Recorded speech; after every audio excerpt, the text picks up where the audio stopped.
Hello students, अगर आप EMRS TGT English के लिए प्रिपेयर कर रहे हैं और सोच रहे हैं कि 60 मार्क्स सब्जेक्टिव पेपर को कैसे प्रिपेयर करें, कौन सा सेक्शन ज़्यादा इम्पॉर्टेंट है, राइटिंग में मार्क्स कैसे बढ़ाएं, तो ये वीडियो आपके लिए है। हमारा ये एग्ज़ाम, उसमें 60 मार्क्स सब्जेक्टिव क्वेश्चंस आएंगे और 40 मार्क्स के MCQ क्वेश्चन आएंगे। सो टोटल 100 मार्क्स का हमारा एग्ज़ाम हो गया है। इस वीडियो में मैं पूरा सिलेबस ब्रेक करके section wise preparation strategy, exam oriented tips बताने वाली हूँ। So let's start our paper. जो हमारा पेपर है EMRS का, वो 4 सेक्शन में डिवाइड है। ठीक है, first is reading comprehension, second is writing ability, third is grammar and usage and fourth is literature. Okay, so जो रीडिंग सेक्शन है वो MCQ बेस्ड आएगा।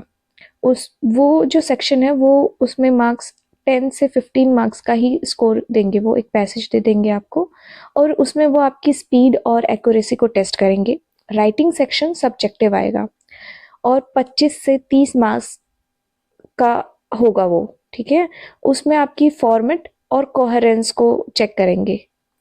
कोहेरेंस होता है कि आप आइडियाज को कितना लॉजिकली कनेक्ट कर पाते हैं। जो ग्रामर सेक्शन है वो MCQ बेस्ड रहेगा, उसमें 15 से 20 मार्क्स का वो सेक्शन रहेगा और उसमें रूल्स और जितना आपने प्रैक्टिस की है वही सब आएगा। फोर्थ पार्ट जो है वो वेरी इंपॉर्टेंट है, लिटरेचर, और इसमें MCQ भी पूछे जाएंगे आपसे और शॉर्ट आंसर्स भी पूछे जाएंगे, जो अपने आप में 30 से 35 मार्क्स का ये सेक्शन रहेगा और इसमें आपकी कॉन्सेप्चुअल क्लैरिटी को देखा जाएगा। तो सबको हम एक एक करके डिटेल में समझते हैं। ओके, जो पार्ट 1 है वो रीडिंग कॉम्प्रीहेंशन है। ये सेक्शन आपकी reading speed plus comprehension power को टेस्ट करता है। ठीक है, व्हाट दे टेस्ट, आपकी फैक्चुअल अंडरस्टैंडिंग कितनी है पैसेज को लेके, आपने क्या इन्फ्रेंस निकाला है, पैसेज का मीनिंग क्या निकाला है, और वोकैबुलरी को ध्यान में रखना है आपको। उसके सिनोनिम्स, एंटोनिम्स, कंटेक्चुअल मीनिंग क्या है। ठीक है, हाउ टू प्रिपेयर। अब देखो, जो पैसेज को ना स्टोरी की तरह नहीं पढ़ना है,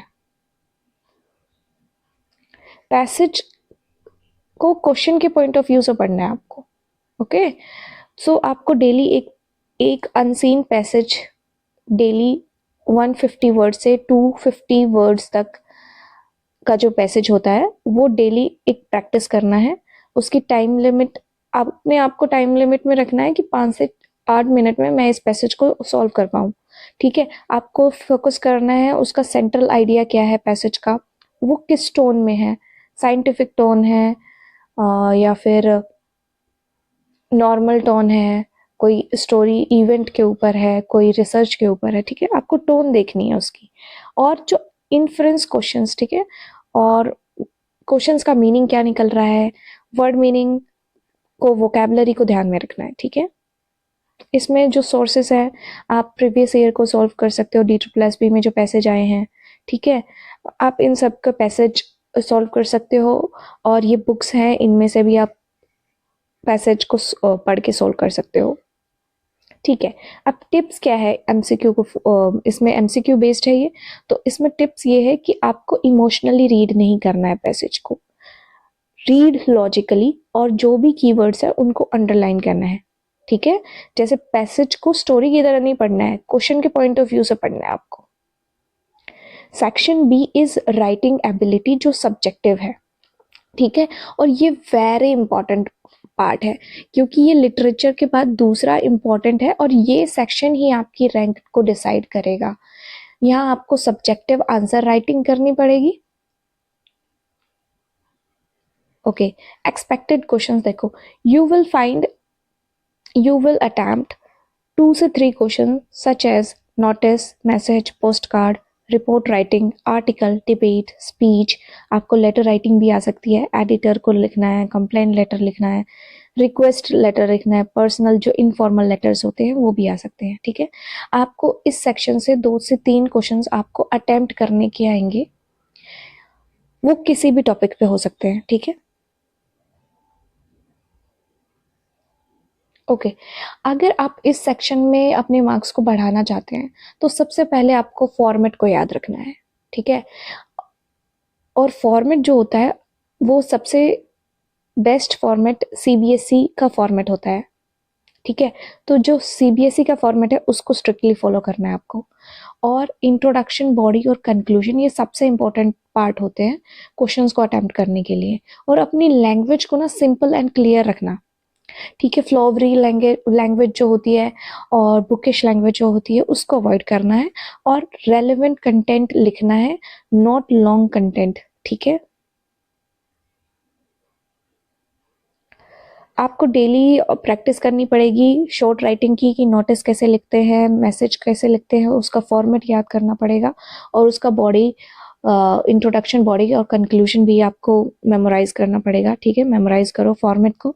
और उस राइटिंग को लिखने का पर्पस और क्लैरिटी रखनी है कि उसका पर्पस क्या है, ये फोकस में रखना है। और उसमें क्लैरिटी रखनी है टॉपिक के ऊपर। और ब्रेविटी होनी चाहिए कि कम वर्ड्स में आप अपनी बात को रख पाए, ठीक है। और ये आर्टिकल, डिबेट और स्पीच के लिए ये इन टॉपिक्स पे आप अपना मैटर प्रिपेयर कर सकते हो, अपना कंटेंट तैयार कर सकते हो, ठीक है। और आपको स्ट्रक्चर बहुत ध्यान में रखना है सबका, आर्टिकल और डिबेट स्पीच का। जैसे इंट्रोडक्शन में आप डिफाइन कर सकते हो और टॉपिक की रेलेवेंस को बता सकते हो। और जो जो कॉजेज होते हैं, कॉजेज से उनके ऊपर क्या इफेक्ट पड़ता है, सॉल्यूशंस आप बता सकते हो और फिर कंक्लूजन दे सकते हो, ठीक है। और राइट 2 आर्टिकल्स पर वीक, ठीक है, ताकि आप पैराग्राफिंग करने सीख पाए, कनेक्टर्स सीख पाए और वोकैबलरी आपकी टेस्ट हो। एग्जाम में जब आप एग्जाम में बैठते हो तब जो बहुत सारे वर्ड्स होते हैं उनके हम आपको हिंदी में उसका मतलब पता है, लेकिन हम इंग्लिश में उसका मीनिंग भूल जाते हैं। तो आप एक बार घर पे प्रैक्टिस करोगे तो आपको प्रैक्टिस हो जाएगी और आपको ऐसी प्रॉब्लम नहीं आएगी। कनेक्टर्स का आपको यूज करना है, जिनको हम कंजक्शन बोलते हैं, however, moreover, in addition to, furthermore. ऐसे जो वर्ड्स होते हैं वो एक सेंटेंस को दूसरे सेंटेंस से कनेक्ट करने का काम करते हैं। और पैराग्राफिंग आपको अच्छे से करनी है कि पैराग्राफ में कितने लाइंस का हमको पैराग्राफ लिखना है और कितना मार्जिन रखना है और कितना मार्जिन छोड़ के एक दूसरा पैराग्राफ स्टार्ट करना है। तो आप ये सब सीख पाओगे। लेटर राइटिंग में आपको एडिटर के लिए लेटर, कंप्लेंट लेटर और रिक्वेस्ट लेटर की आपको प्रैक्टिस करनी है। और इसमें भी आपको उसका फॉर्मेट मेमोराइज करना है। और सब्जेक्ट लाइन, किस सब्जेक्ट, कौन सा पर्पस है। पर्सनल लेटर्स जो होते हैं, जो इनफॉर्मल लेटर्स होते हैं, उसमें सब्जेक्ट नहीं होता है। और salutation, dear sir, dear ma'am वाला, वो भी आपको याद करना है कि कब आएगा। Okay, examiner wants clarity, logic, correct format, not literary brilliance, ठीक है। जो एग्जामिनर को ना कंटेंट नहीं चाहिए आपसे कि आप कितनी अच्छी अच्छी बातें इस टॉपिक के ऊपर बता सकते हो। एग्जामिनर को क्लियरिटी और स्ट्रक्चर चाहिए, कि अगर आपके पास स्ट्रक्चर होगा तो आप आंसर, जो आपका आंसर है वो अपने आप ही स्टैंड आउट करेगा। लाइक स्पीच और आर्टिकल में स्ट्रक्चर बेस्ड अगर आप अपनी राइटिंग लिखते हो कि सबसे पहले आपने इंट्रोडक्शन दिया, देन उस प्रॉब्लम या कॉज को आपने एक पैराग्राफ में लिख दिया, थर्ड में आपने उसके इफेक्ट्स को लिख दिया, फोर्थ पैराग्राफ में आपने उसके सॉल्यूशन को दे दिया और फिफ्थ पैराग्राफ में आपने उसके कंक्लूजन को दे दिया, तो आपका जो आंसर है वो अपने आप में ही स्टैंड आउट करेगा। क्योंकि एग्जामिनर के माइंड में ये रहेगा कि उसने, जो बंदा ये लिख रहा है ना, उसके माइंड में क्लैरिटी है उस पूरे टॉपिक के ऊपर, कि वो पूरा टॉपिक से भटक नहीं रहा है। उसको ज़्यादा एक्सप्लेन करने की जगह उसने टू द पॉइंट अपने आंसर को लिखा है, कम वर्ड्स में अपने बात को रखा है और टू द पॉइंट करके आपका टाइम भी बचेगा। और अगर आप प्रैक्टिस करोगे तो ये बहुत स्कोरिंग है, ये आपकी रैंक डिसाइड करेगा। और यहाँ से सब्जेक्टिव आंसर राइटिंग आएगी। इससे एमसीक्यू कम बनेंगे, बट इसमें आपको सब्जेक्टिव पढ़ना है ज़्यादा है। Section C is grammar and usage. ये एमसीक्यू बेस्ड रहेगा, ये सेक्शन मोस्टली एमसीक्यू बेस्ड है और ये 15 से 20 मार्क्स तक ही स्कोर, मतलब इसका ये इतना ही एग्जाम में आएगा। तो ग्रामर में ये फोकस एरियाज हैं: tense, modals, voices, subject verb agreement, connectors, clauses, parts of speech, noun pronoun, और ये पंचुएशन, सेंटेंस सीक्वेंस, ये सब आपके की एरियाज हैं, आप इनको प्रिपेयर करके जाएंगे। रिवाइज ग्रामर रूल्स, ठीक है, आप कहीं से भी ग्रामर रूल्स की कोई भी बुक उठा सकते हो, ये सब बुक है। अरिहंत की ले सकते हो, पीसी वेरेन की ले सकते हो, ठीक है। ये आपके ऊपर डिपेंड करता है कि आप कौन सी बुक लिखें। ग्रामर में पहले रूल्स रिवाइज करने हैं आपको, और मैंने शॉर्ट्स में भी ग्रामर के नोट्स अपलोड किए हुए हैं, आप वहाँ से भी रूल्स को रिवाइज कर सकते हैं, और डेली एमसीक्यू प्रैक्टिस करनी है आपको, ठीक है। आप प्रीवियस ईयर जो केवीएस के क्वेश्चंस हैं वहाँ से भी ग्रामर की प्रैक्टिस कर सकते हो, DSSP के भी एमसीक्यू हैं उनकी भी प्रैक्टिस कर सकते हो डेली। रिपीटेड एरियाज होते हैं, एरर स्पॉट करना है, सेंटेंस को इम्प्रूवमेंट करना है, एक्टिव पैसिव और डायरेक्ट इनडायरेक्ट से ही क्वेश्चंस आते हैं। सेक्शन डी है लिटरेचर, हाई वेटेज एरिया है ये, ठीक है। इस सेक्शन का सिलेबस थोड़ा सा लेंदी है, ठीक है। What to study?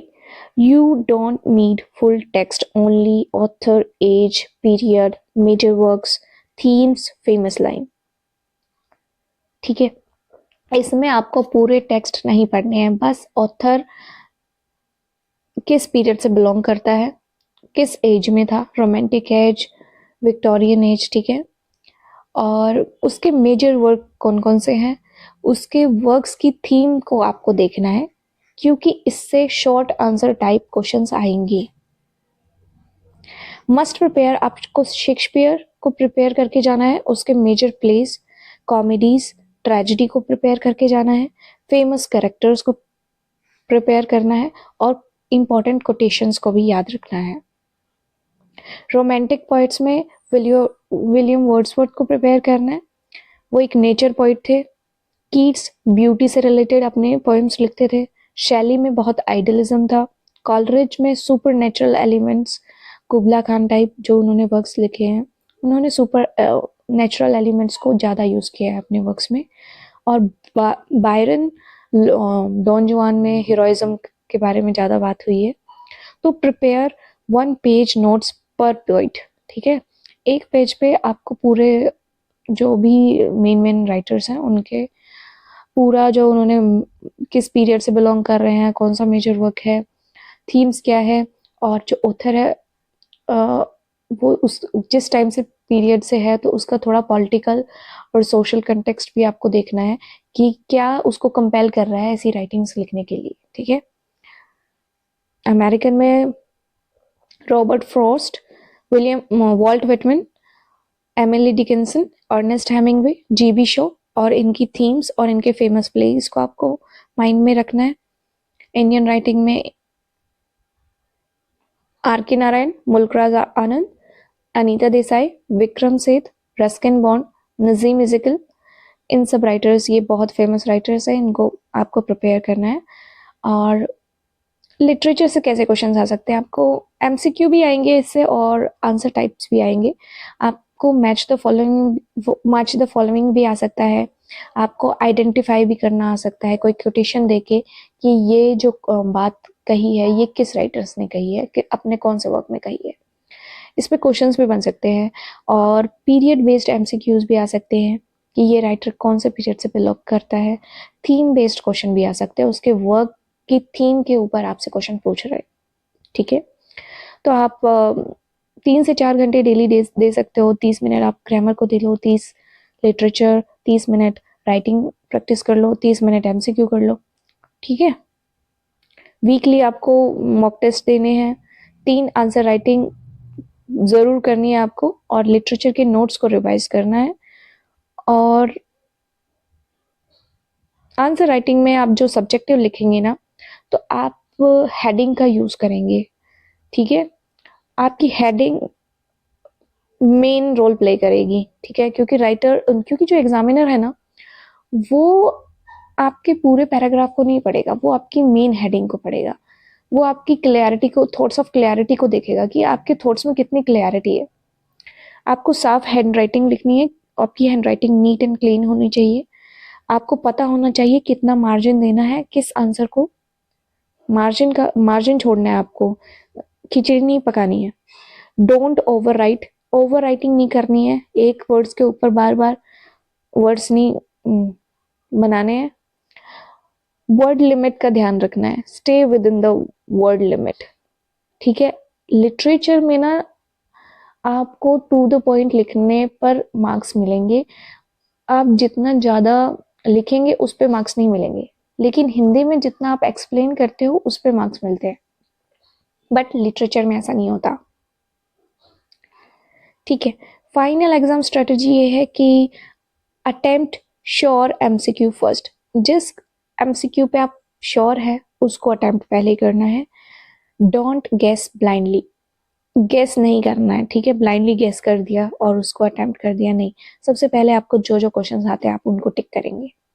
In subjective section write structured answer, ठीक है। आपको सब्जेक्टिव जो सेक्शन है उसमें स्ट्रक्चर्ड आंसर लिखना है। जैसे सबसे पहले आपको फॉर्मेट को याद करना है, इंट्रोडक्शन, बॉडी, कंक्लूजन, ये सबसे इंपॉर्टेंट है क्वेश्चंस को अटेम्प्ट करने के लिए। और अपनी लैंग्वेज को सिंपल एंड क्लियर रखना है। अवॉइड अननेसेसरी कोटेशंस, अननेसेसरी जो कोटेशंस होती है उनको अवॉइड करना है, okay. So that's it for today's video. If you like my video then do like, share and subscribe my channel. If you have any problem regarding preparation, write in the comment box.